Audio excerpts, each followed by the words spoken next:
ये मेरा पहला कार्यक्रम है मेरी जन्मभूमि पे हिमाचल में, और मेरा बहुत सौभाग्य है कि आरएसएस से जुड़ा हुआ ये प्रोग्राम यहाँ पे श्री सुनील अंबेकर जी, जो आरएसएस के प्रचारक हैं, जो इस प्रांत के जनरल सेक्रेटरी हैं श्री किस्मत कुमार जी,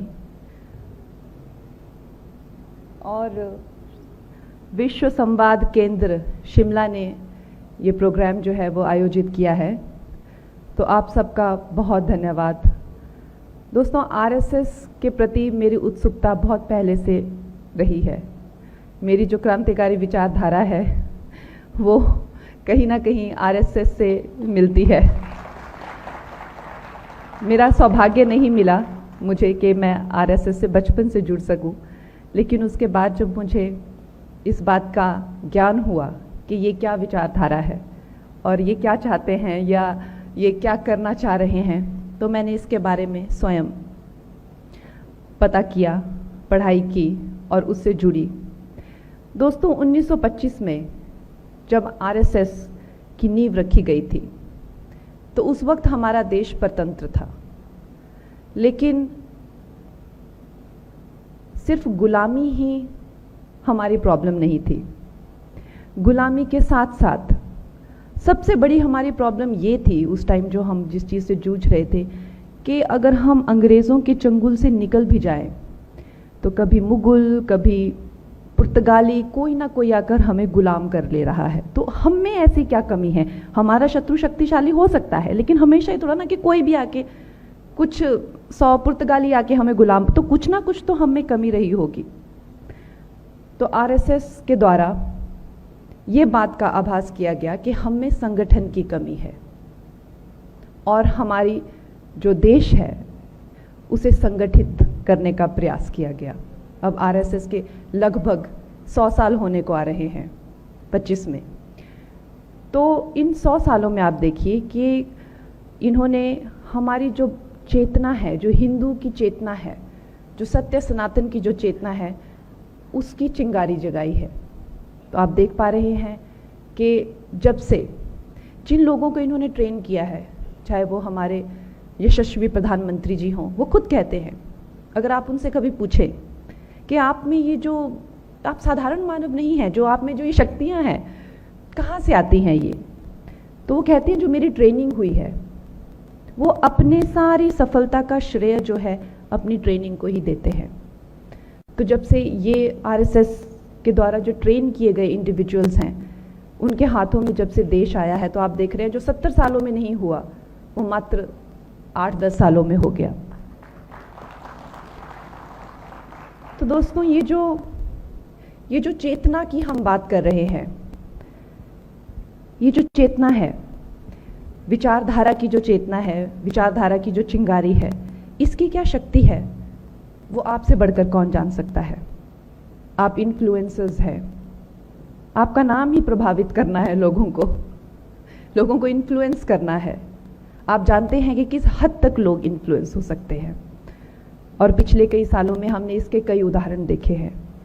2014 में एक एंटी करप्शन मूवमेंट चली, क्योंकि भारत जो है one of the most corrupted countries था, one of the most corrupted countries in the world. तो एक एंटी करप्शन मूवमेंट आप लोगों ने सोशल मीडिया के ज़रिए शुरू करी। उसके बाद चाहे हमारे वो यशस्वी प्रधानमंत्री हों या सदगुरु जी हों या बाबा रामदेव जी हों, उन्होंने योग की एक मूवमेंट चलाई जो कि पूरे विश्व में चली, और भारत जो है एक वैश्विक रूप से विश्व गुरु के रूप में उभरा। वो भी सोशल मीडिया का ही पूरा कमाल है, और उसके जो नेगेटिव इम्पैक्ट हैं वो भी किसी से छुपे नहीं हैं। किसान आंदोलनों के वक्त हमने देखा कि जो बिल किसानों के भले के लिए निकाला गया है, जो बिल उनकी जो भी सुसाइड्स हो रहे हैं या उनकी लोन्स हैं या उनका उद्धार करने के लिए किया गया है, उन्हीं को उसके खिलाफ कर दिया गया। अभी जो सोशल मीडिया में जो मेंटालिटी होती है वो वही सेम मॉब लिंचिंग की तरह होती है। जैसे कि आप पालघर में मुंबई के नज़दीक देखते हैं कोई साधु जा रहे हैं, 2 साधु जा रहे हैं, 4 लोगों ने बोल दिया ओ बच्चा चोर है, वो तो बच्चा चोर है, बच्चा चोर है। 100 लोग, 1000 लोग अब उन पे आ गए, उनको लिंच करके मार दिया। फिर आप सच्चाई की आवाज को दबा दिया गया। तो यहाँ पे भी हमें वो जो आरएसएस की सीख जो हमें सिखाती है संगठित कैसे होना है सोशल मीडिया में, ये बहुत ज़रूरी है।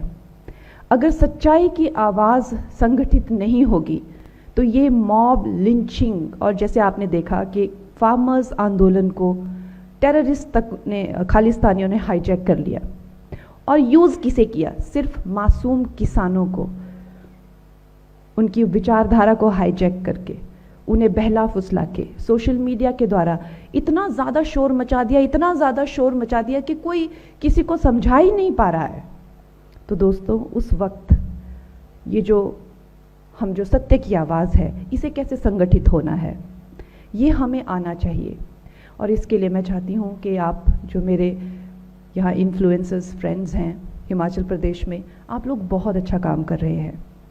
जब 2005 में मैं मुंबई गई थी तो वहाँ पे लोग मुझे एक पहाड़ी देख की दृष्टि से देखते थे। तो मुझे लगता था कि हाँ, मुझे ये लोग जानते हैं कि मैं पहाड़ों से हूँ, लेकिन मुझे लगता था कि वो मुझे बहुत ही नीचा और छोटा और पिछड़ा हुआ समझते हैं। जबकि मैं उन्हें बताना चाहती थी कि जो मेरा जिला है उसमें मोस्ट एजुकेटेड लोग होते हैं, उसमें सबसे मिनिमम क्राइम रेट होता है। गरीबी जिस तरह से हम बड़े बड़े शहरों में देख रहे हैं, जहाँ तक देख रहे हैं गरीबी गरीबी बस्तियाँ हैं, गरीबी तो हमने बचपन में देखी नहीं कभी, ना ही गरीब देखा बचपन में। तो हमारे जो यहाँ पे 99.9% हिंदू होते हैं, हर एक परिवार में जो है वो पूजा पाठ, संस्कार, ये तो एक पहाड़ी होने के नाते, कभी कोई पहाड़ों में हमारे घर के आसपास कभी कोई विधवा हो जाए या कोई किसी के साथ कोई और ट्रेजेडी हो जाए, तो बिना किसी बात के वो चाची या वो बुआ वो हमारे घर में आके खाना खाएंगी। ये तो इस तरह का यहाँ माहौल है। तो मैंने कभी ये लोगों को बताने की कोशिश की कि हमारा हिमाचल कितना सुंदर है, पहाड़ी लोग कितने सभ्य होते हैं, कितने ज़्यादा मेहनती होते हैं, पहाड़ी लड़कियाँ कितनी मेहनती होती हैं, कितने इंटेलिजेंट होते हैं। लेकिन मैं समझती थी कि इन लोगों का जो इम्प्रेशन है पहाड़ी लोगों को लेके बहुत ज़्यादा गलत है। लेकिन दोस्तों, आज पहाड़ जिस तरह से आप लोग पहाड़ी लोगों के रहन सहन को, हमारे जीवन शैली को, जीवन मूल्यों को लोगों के सामने प्रस्तुत कर रहे हैं, हमारे इसमें जो देवभूमि है, इसकी जो ब्यूटी है, जैसे कि हम जानते हैं ऋषि पराशर से लेकर मार्कंडेय ऋषि की जो ये तपोभूमि है, ये सब बातें जो अब दुनिया के सामने जा रही है, और लोग बहुत एक हैरानी की दृष्टि से देखते हैं कि ये इतनी सुंदर जगह, इतनी महान जगह, पांडवों तक ने यहाँ पे तपस्या करी थी, कितने शक्तिपीठ यहाँ पे हैं, और यहाँ के जो लोग हैं वो कितने दयालु हैं और कितने मिलनसार हैं और कितने मेहनती हैं। तो अब जो है लोगों की, जो पहाड़ी लोगों के प्रति जो एक दृष्टिकोण है वो बदल रहा है, और उसका श्रेय जाता है आप लोगों को, इन्फ्लुएंसर्स को। तो दोस्तों, मैं चाहती हूँ कि जिस तरह से आपने हिमाचल को लोगों की नज़रों के सामने लाया है और ऊपर उठाया है, मैं चाहती हूँ कि आप लोग अब एक लार्जर पिक्चर में आएँ, जुड़ें और आगे बढ़ चढ़कर हिस्सा लें। तो जो हमें आरएसएस ने जो हमें एक नारा दिया है कि स्वयं से पहले संगठन और संगठन से पहले राष्ट्र, तो राष्ट्र प्रथम का जो हमें जो नारा दिया है उसमें आप लोग आकर जुड़े। तो ये इसके 2 हिस्से कहे जा सकते हैं। एक तो राष्ट्रवाद, हमारा जो देश है वो हमारा जो इतिहास है उसके साथ रहते हुए, क्योंकि हमारा जो इतिहास है स्वर्णिम इतिहास है, हम लोग दुनिया की सबसे पुरानी सिविलाइजेशन है। यहाँ पे श्री राम से लेके, श्री कृष्ण से लेके, बुद्ध से लेके, महावीर से लेके, स्वामी विवेकानंद से लेके, ये हम सबकी धर्मस्थली है। तो हम अपने अतीत में, हम अपने जो ग्रेट सिविलाइजेशन है उसमें भी रूटेड रहे, लेकिन दुनिया के साथ कदम से कदम मिलाकर चले, विकसित देशों की श्रेणी में आए और दुनिया में भी सबसे आगे चलें और जो हमें विश्व गुरु की नज़र से आज दुनिया देख रही है उनको हम लोग गाइड करें, क्योंकि अगर इस वर्ल्ड को किसी को गाइड करना चाहिए तो वो सनातन को ही करना चाहिए, तभी इस दुनिया की भलाई हो सकती है। तो दोस्तों, हम कैसे इससे जुड़े? एक तो राष्ट्रवाद, राष्ट्र में जो भी चीज़ें हो रही हैं दोस्तों, चाहे वो किसानों से लेकर हो, शिक्षा से लेकर हो, नारी सशक्तिकरण से लेकर हो या वातावरण से लेकर हो, नमो ऐप जो यशस्वी प्रधानमंत्री जी ने लॉन्च की है, वहाँ आपको इन चीज़ों से लेकर ऑथेंटिक इन्फॉर्मेशन मिलेगी। तो जब भी ये जो शरारती तत्व होते हैं या जो भी बुरी मानसिकता वाले लोग होते हैं, तो ये जब भी कोई मिस इन्फॉर्मेशन फैलाएं तो Namo app is your go to app. तो वहाँ पे जाकर आप पूरी करेक्ट इन्फॉर्मेशन लें और उसको काउंटर करें, उसका खंडन करें। और दूसरी सबसे ज़रूरी है सनातन।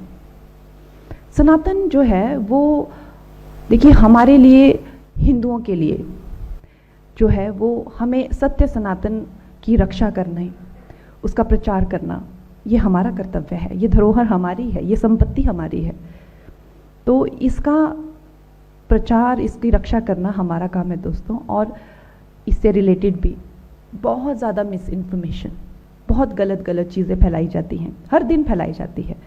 तो ये जो विचारधारा का जो कैंसर है, चाहे वो वामपंथी विचारधारा का कैंसर हो या वो जिहादी विचारधारा का कैंसर हो या वो किसी और तरीके का एंटी नेशनल हो, उससे हम अपने देश की जो नई पीढ़ी है उसमें वो कैंसर ना फैल जाए, वो नज़र आपको रखनी है।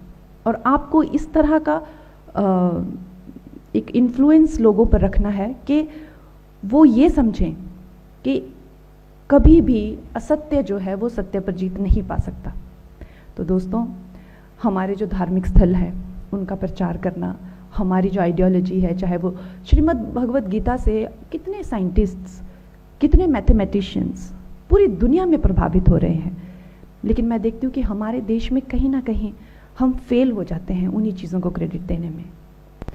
हमारी जो अभी राम टेम्पल बनने जा रहा है, तो कुछ लोगों का ये कहना होता है यहाँ पे लाइब्रेरी क्यों नहीं, यहाँ पे हॉस्पिटल क्यों नहीं, यहाँ पे, लेकिन जो हमारी जो श्रद्धा होती है और जो हमारा एक जब आप अच्छा महसूस नहीं करते या आपके घर में कोई बीमार होता है, तो वो जो डॉक्टर नहीं कर सकते, लॉयर नहीं कर सकते, लाइब्रेरी नहीं कर सकते, वो मंदिर में जाके आपको शांति मिलती है, वो भगवान कर सकते हैं।